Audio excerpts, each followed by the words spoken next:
bênção ao comando do Espírito Santo. Meu irmão e minha irmã, presta atenção nisso, que a sua vida depende disso.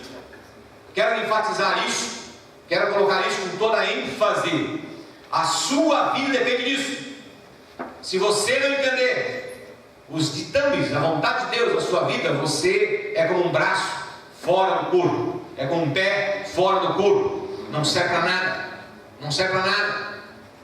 Mas quando nós entramos em sintonia com o que o cérebro manda, orienta, dirige, então não somente estamos felizes, mas também proporcionamos ao todo o corpo uma regularidade, um equilíbrio e uma produtividade. Portanto, a produtividade da tua vida na sua casa depende de entender sobre louvor e adoração. Depende de você compreender isso com clareza.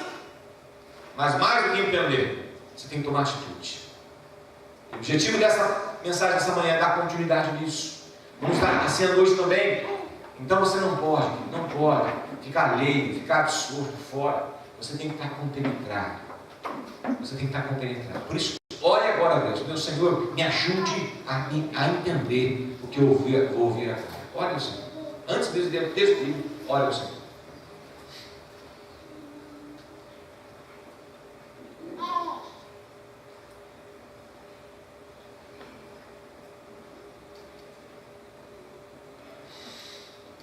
Amado Pai, nós estamos aqui, Senhor, mesmo antes de ler o texto, nós queremos já de antemão receber o Teu Espírito Santo. Não temos, ó Pai, a menor possibilidade de ler a Sua palavra se não for com a instrução do Teu Espírito Santo.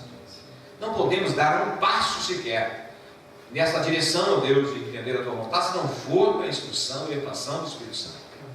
E é por isso que, em nome de Jesus, eu quero repreender todo espírito maligno, espírito que não venha do Senhor, que possa estar desviando a nossa mente, a nossa compreensão, e que abra-se agora em nome de Jesus todo o nosso entendimento pelo poder do nome de Jesus, e que nós possamos, ó Deus, compreender que esse tempo é um tempo realmente escolhido pelo Senhor, para que nós venhamos a entender e compreender a sua soberana vontade. Amém. E a sua soberana vontade, não tenho dúvida nenhuma, meu Deus, que nós aprendamos e vivamos como adoradores. Por isso, abençoe essa leitura, abençoe esse momento da palavra em nome de Jesus.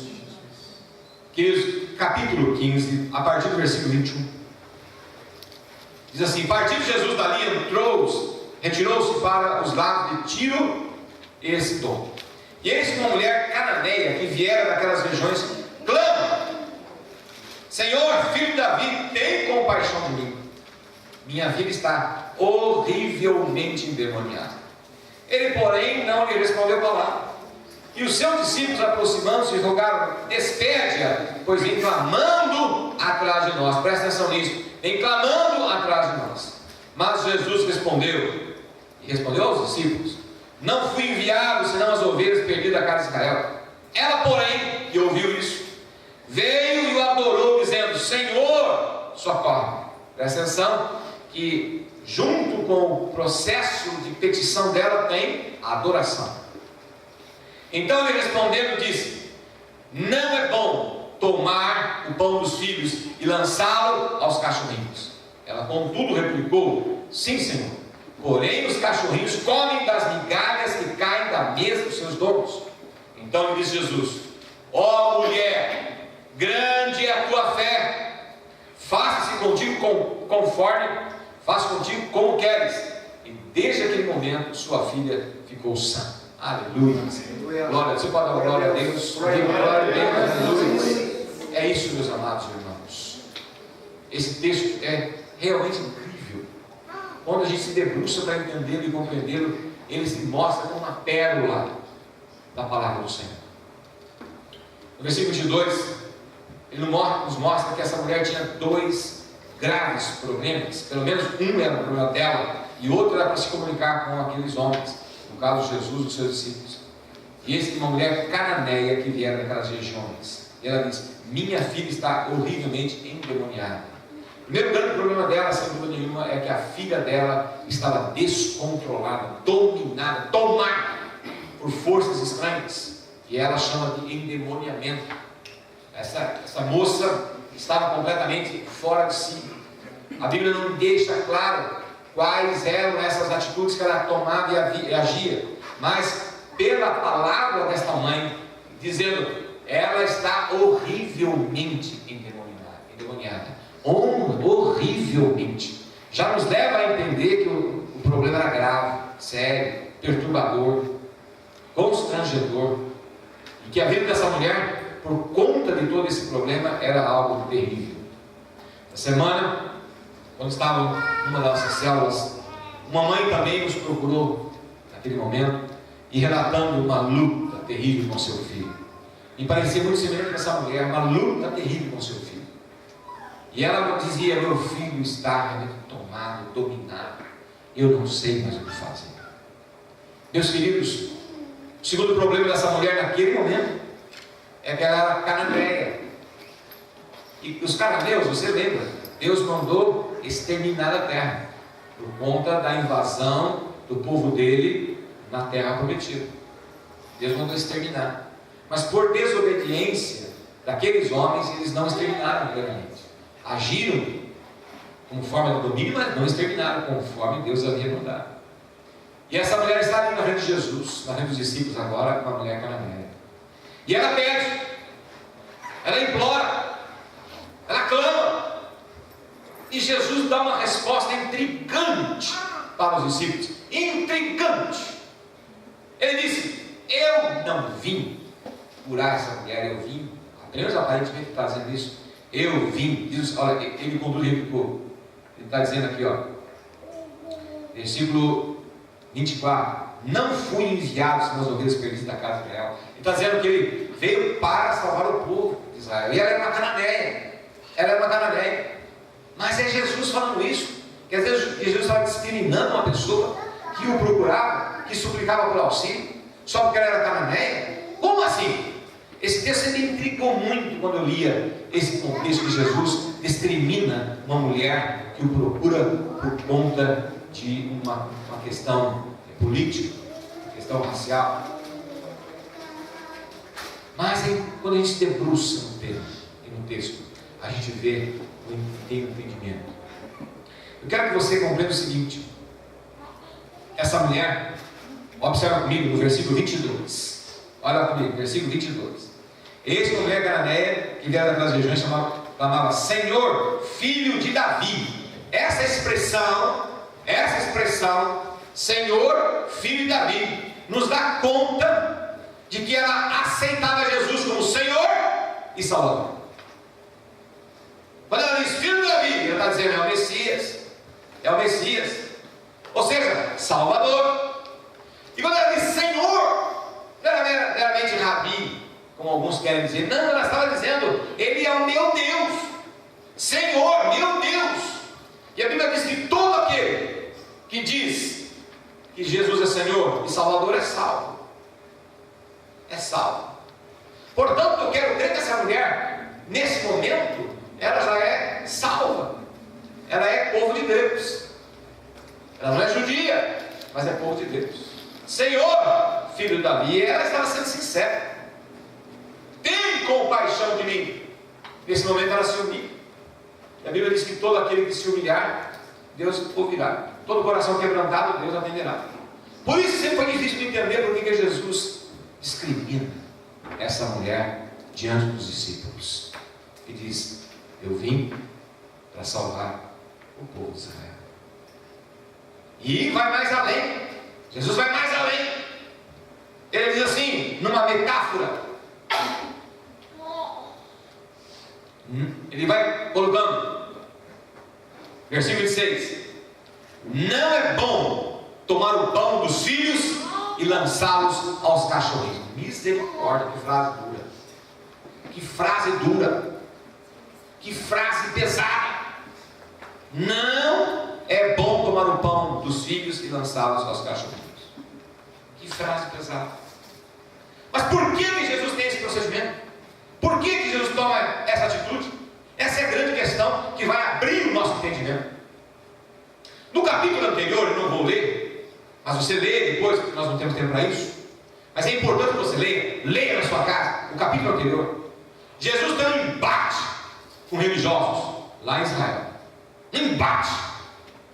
E qual é o alvo do embate? O alvo do embate é que os apóstolos vão para a mesa, comer e não lavar as mãos. E quando não lava as mãos, vem esses fariseus, vem os religiosos, vem os religiosos de plantão, os santinhos de plantão, e chega para Jesus e diz: oh, os seus discípulos transgridem a lei. Não era lei mosaica, mas era uma lei dos homens aqui. Se criou em Israel, dentro de um contexto moralista. E havia, claro que a forma de você lavar as mãos para se alimentar é importante, é higiene. Mas daí a transformar isso num pecado, uma transgressão da vontade de Deus, é muito além. E o embate que Jesus tem com esse povo no capítulo anterior é muito grande. É muito grande. E termina esse embate. Em seguida, diz o versículo 21, diz, olha comigo ali, versículo 21. Partindo Jesus dali, retirou-se para os lados de Tiro e Sidom. Onde é Tiro e Sidom? Tiro e Sidom é onde é o limbo do Bojo, norte de Israel. Não vai para Israel. Ele está fora das terras de Israel. Ele vai além de Israel. Mas por que ele vai ali? E por que esse texto está aqui? Porque em João, capítulo 4, versículo 23, diz assim: porque Deus procura verdadeiros adoradores. Presta atenção nisso. Deus procura verdadeiros adoradores. Jesus sai de Israel, vai no Líbano, terra que não é de Israel, para procurar uma adoradora, uma verdadeira adoradora, que nem Israel era. Nem Israel era. E quando ele se encontra com essa mulher, ele parece que faz uma atitude de desdém para ela. Na verdade, ele estava mostrando para os discípulos que tinham acabado de enfrentar aqueles fariseus que os discriminaram, que mostraram atitude discriminatória para com eles, para com Jesus. E Jesus agora faz uma cena como se discriminasse, estivesse tendo para pagar a mulher. A discriminação para pagar a mulher. E quando ele tem um diálogo dentro dos discípulos e com essa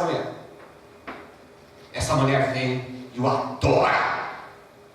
Ela vem e o adora a despeito dele, apesar dele. Ela vem e o adora. E é isso que eu quero conversar com você. Quantos de nós estamos pedindo algo para Deus e Ele não tem respondido, porque somos religiosos de boca, mas preocupados, muito mais preocupados com os nossos costumes, com as nossas tradições, do que sermos verdadeiros adoradores.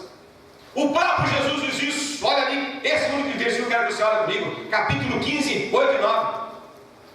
No meio do embate que ele está tendo então com esses hipócritas, com esses religiosos de plantão, com aqueles preservadores da cultura, preservadores da tradição, a despeito de adorar a Deus, procura enaltecer a cultura, enaltecer a tradição, em detrimento de adoração. Olha o que ele fala para aqueles homens: hipócritas, versículo 7. Bem profetizou Isaías a vosso respeito, dizendo: este povo honra-me com os lábios, mas o seu coração está longe de mim, e em vão me adoram, ensinando doutrinas que são preceitos de homens. Adoração vã, adoração sem conteúdo, adoração litúrgica, adoração por mero costume, adoração que não é adoração. Chama-se de adoração, mas não é. Ou seja, entramos no templo, cantamos, mas o coração não está no cântico.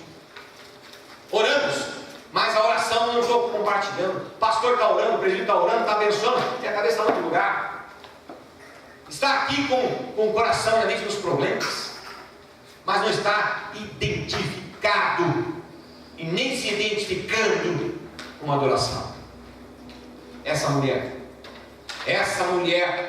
ela tinha tudo para não adorar. Tinha tudo para não adorar. Eu quero que você compreenda comigo isso. Ela foi, a princípio, rejeitada. O pedido dela foi recusado. Mas no versículo 28. No versículo 28, então, ela recebe algo tremendo. Então ele disse, Jesus, ó mulher, presta atenção nisso, ó mulher, não é mulher, é ó mulher, ó mulher. Ele enaltece essa mulher. Olha a tratativa que ele tem com ela, em detrimento da tratativa que ele tem com os religiosos. Ó hipócritas. E aqui é, ó mulher. Ele dá uma ênfase para aquela mulher, através e por conta do seu procedimento. Ó mulher, grande é a tua fé, faça-se contigo como queres. Que fé ele está falando, meu irmão? Que fé ele está dizendo? Ele está enaltecendo essa mulher pela adoração, a maneira como ela adorou, a maneira como ela se colocou e se comportou. E é isso que queremos ver aqui agora. E eu quero que você reflita na sua vida como adorador e como adoradora, se você está mais para fariseus e hipócritas, ou se está para essa mulher que nem judia era, mas que era uma adoradora de Deus. Nem era do povo de Deus, mas era uma adoradora. E foi a essa mulher que Deus andou quilômetros e quilômetros para encontrar, para poder dar uma lição aos seus discípulos, para mostrar o que é uma verdadeira adoração, que não está restrito a uma questão de templo, a uma questão de placa de igreja, a uma questão de cultura, a uma questão qualquer que seja de alto procedimento, mas que a verdadeira adoração, quando parte do coração, ela encontra um Deus que ouve e atende. No primeiro momento, ele mostrou para eles que ele agiu dessa forma para mostrar o que é realmente uma pessoa que busca ser uma pessoa para adorar o Senhor. Por quê? Por que essa mulher, no versículo 28, recebe o que ela buscou? Por quê? Primeiro, obviamente, porque ela adorou. Mas ela adorou contra o quê? Que tipo de coisas ela quebrou? Que tipo de coisas ela suplantou? O que ela conseguiu passar por cima? Primeiro, ela demonstrou ali que ela adorou, rasgando-se de dentro para fora, de qualquer religiosidade seca. Uma religiosidade sem nenhum envolvimento com aquele que o adora. Ela de fato mostrou que, apesar de não ser judia, ela adorou com intensidade a esse Deus, com sinceridade. Ela não era uma pessoa religiosamente seca, mas era uma pessoa cheia de inspiração por Jesus. É isso que você precisa entender. Entra nesse tempo, entra no seu tempo de adoração com o coração inspirado por Jesus. Inspirado por Jesus. Senhor, filho de Davi, foi a expressão que ela usou. Ela chegou na presença dele enaltecendo quem ele era: Messias, Salvador e Senhor. Ela colocou Jesus no lugar dele. Qual é o lugar de Jesus? Senhor e Salvador. No coração dela estava claro: eu estou diante do Senhor e do Salvador. Os religiosos de plantão estavam diante de um líder, de um grupo que entre tudo em Israel fazia os absurdos de não seguir a lei, segundo o que eles pensavam.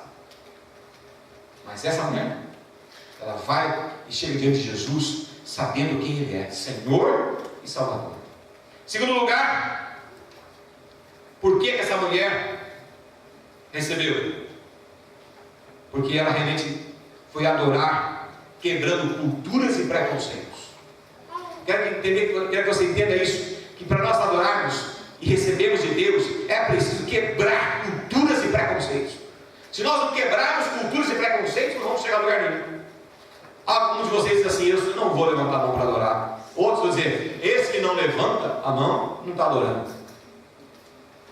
Portanto, o preconceito existe tanto em levantar e tanto em não levantar. A questão é: o que você está fazendo? Como você está fazendo? Qualquer preconceito que a gente chama de estereótipo. O que é estereótipo? É aquilo que toma lugar de alguma coisa. Então, levantou a mão ou não levantou a mão, é preconceito daquele que faz ou daquele que não faz. O importante é que você chegue diante de Deus para adorá-lo com o teu coração, com a tua mente. Eu estou aqui para adorar. Eu vim nesse tempo para adorar a Deus. E vou levantar a mão, não vou levantar a mão, não importa. O fato é que eu vou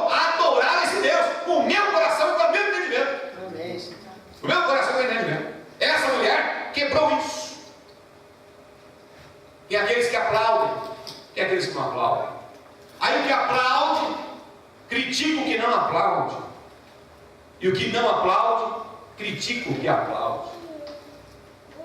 Nós temos até regulamentação dentro da Igreja Presbiteriana do Brasil sobre aplaudir, dizendo se pode ou não pode. Que é isso? Que é isso? Está interferindo no coração do adorador. Se vai aplaudir, se ele quer aplaudir o Senhor, que aplauda. Se ele não quer aplaudir, não aplauda. Mas faça de coração. De coração. Não com exteriorização. Essa mulher quebrou tudo isso. Alguns não se ajoelham na igreja porque sentem vergonha para adorar. Não vou me ajoelhar aqui porque eu sinto vergonha. O que vão dizer de mim? Eu próprio tenho esse tipo de conflito. Bom, estávamos conversando com o conselho, dizendo isso às vezes, eu quero me ajoelhar e sinto constrangido. Eu próprio tenho isso. Por que eu fico constrangido? Eu fico pensando o que vocês vão pensar. Olha o santarrão. Ele quer se parecer mais santo do que todos nós. Então ele se ajoelha. Porque ele quer parecer mais santo. E eu não me ajoelho. Eu não me ajoelho porque eu fico pensando que você vai pensar.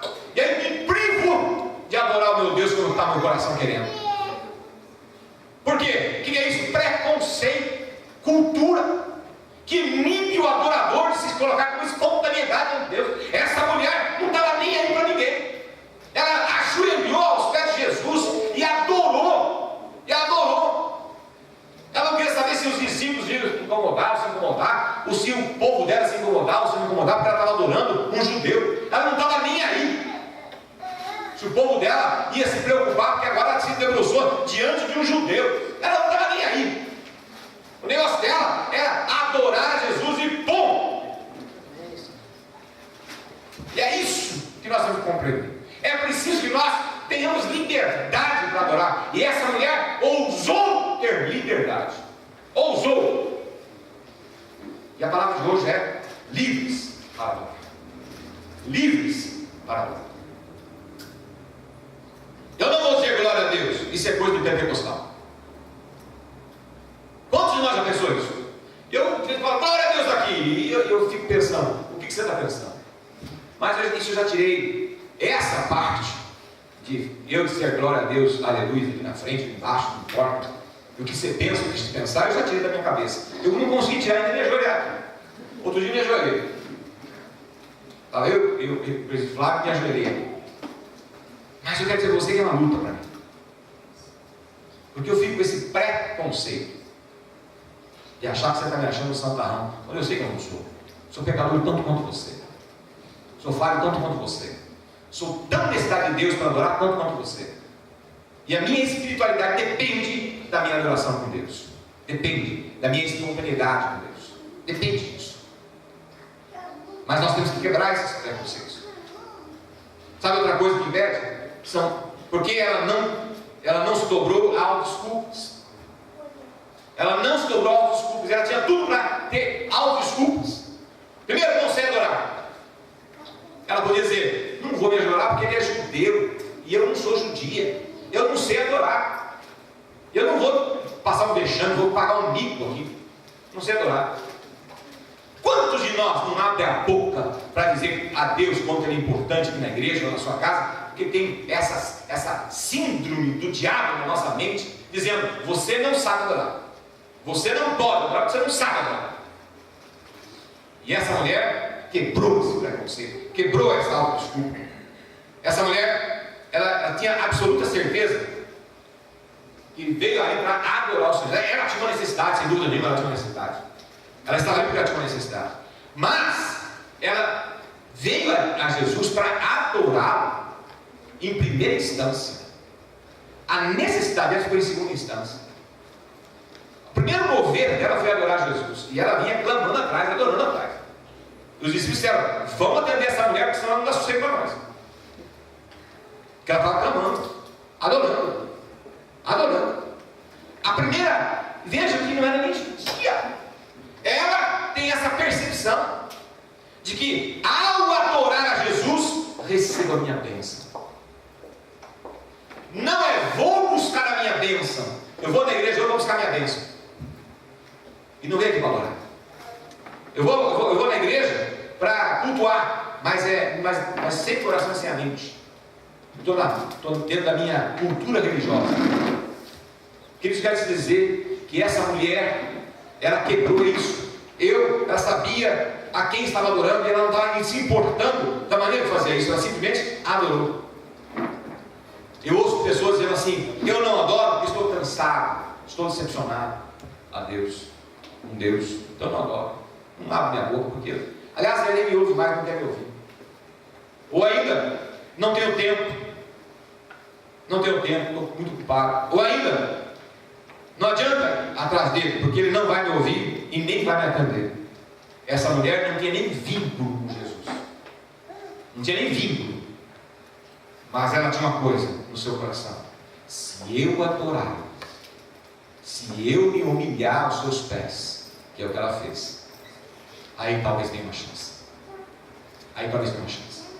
E é isso, meus irmãos e minhas irmãs, nós temos que ser adoradores, se debruçar aos pés de Jesus com humildade, porque a Bíblia mostra isso, com humildade. Quando nós nos debruçamos diante de Deus, entendendo quem Ele é Senhor. Ele não é um igual, Ele é Senhor. Ele é Senhor. Ele é Deus. Quando eu me debruço diante desse ser poderoso e maravilhoso que Ele é Deus, e tenho humildade de dizer: Senhor, eu preciso do Senhor. Essa mulher dizia assim: eu preciso do Senhor. Eu preciso. Senhor, socorre. Ela está dizendo: socorre, Deus. E quando Jesus fala para ela que não vai atender, dá até essa frase, né? Não é bom não é bom tomar o pão dos filhos e lançar os cachorrinhos. E ela dá essa resposta: sim, Senhor, porém os cachorrinhos comem das migalhas que caem da mesa dos seus lombos. Ou seja, tremenda humildade. Ela se desfaz, ela se desnuda diante de Jesus, ela se coloca diante de Jesus dizendo assim: eu preciso do Senhor e ponto. O Senhor é meu Deus, o Senhor é meu Salvador, eu preciso do Senhor e ponto. Não sou digno, mas eu sei que eu posso receber essas bênçãos do Senhor, e eu creio nisso. Por isso que a voz de Jesus é enfática: ó mulher, grande é a tua fé. Ó mulher, grande é a tua fé. E ela recebe o que procura. Volta para casa agraciada. Irmão, irmã, meus queridos, quando nós entendermos o poder da adoração, o poder de louvarmos com o coração, não com a boca, o poder que nós temos quando nos posicionamos como adoradores e louvadores em verdade e em espírito, vocês perceberão o quão grande é o seu Deus. O quão grande é o seu Deus. Essa mulher encontrou de maneira extremamente diferenciada dos judeus. Às vezes Jesus elogiou pessoas de fé, por incrível que pareça, nem sempre eram judeus.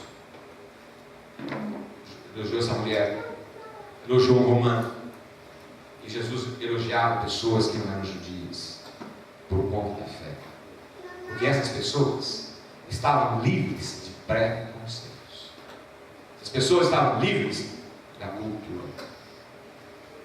Quando nós nos despojamos daquela cultura que nos leva a uma religiosidade árida, e nos colocamos diante de Deus para adorar em liberdade, livres, para adorar um Deus que quer a nossa adoração de maneira livre, sincera e espontânea, então eu posso aqui adorá-lo em joelhos, eu posso adorá-lo levantando as minhas mãos, eu posso adorá-lo sentado, eu posso adorá-lo deitado no chão, eu posso adorá-lo como vier.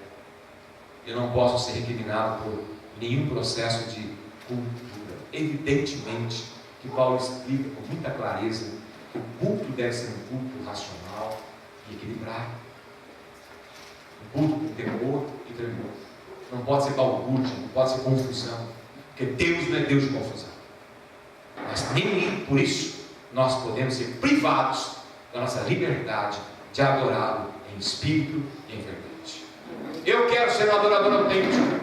E você vai me ver mais vezes de joelho aqui. Mais vezes. Quero que você saiba que eu não estou querendo me apresentar para você, não. Eu quero adorar a Deus. Amém. E quando eu sentir vontade, eu sinto que é de Deus, é do Espírito, eu vou fazer. Não vou fazer por você, vou fazer por mim, diante de Deus. Amém. E quero te estimular a começar a se libertar dos preconceitos, das amarras que nos impedem de sermos verdadeiros adoradores. Aqui, na sua casa e onde você estiver. Que Deus nos abençoe para isso. Eu quero convidar o grupo de louvor. Aqui nós cantemos mais um cântico agora para encerrar essa parte. E em seguida passar para a escola dominical. E nós cantamos já hoje esse cântico. E eu quero que você cante, não com a sua boca, mas com o seu coração. Que você expresse, não para você, nem para mim, mas para Deus. A esse Deus que é Senhor e Salvador. Lembre-se da mulher. Ela o adorou a despeito de tudo e de todos.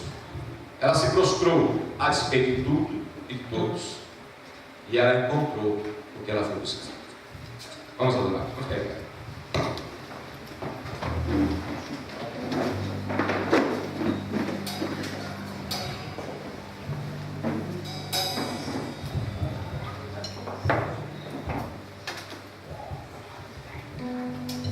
A ti pertence a honra,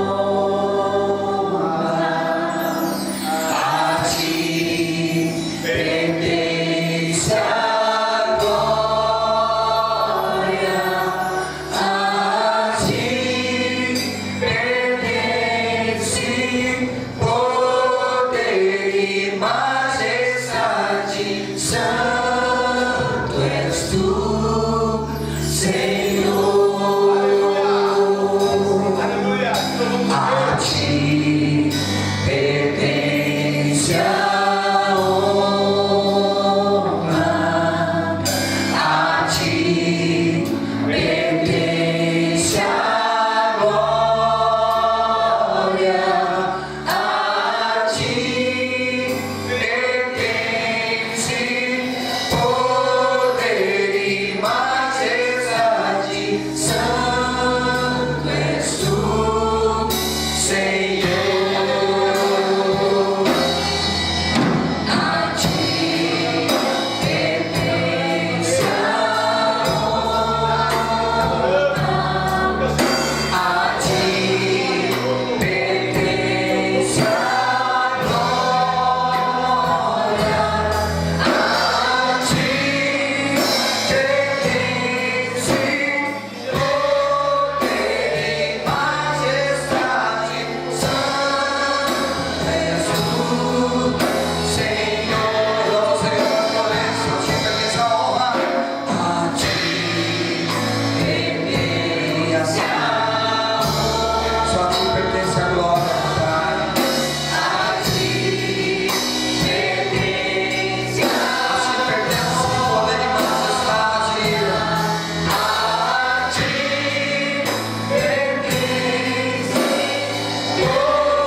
te abençoe e te guarde.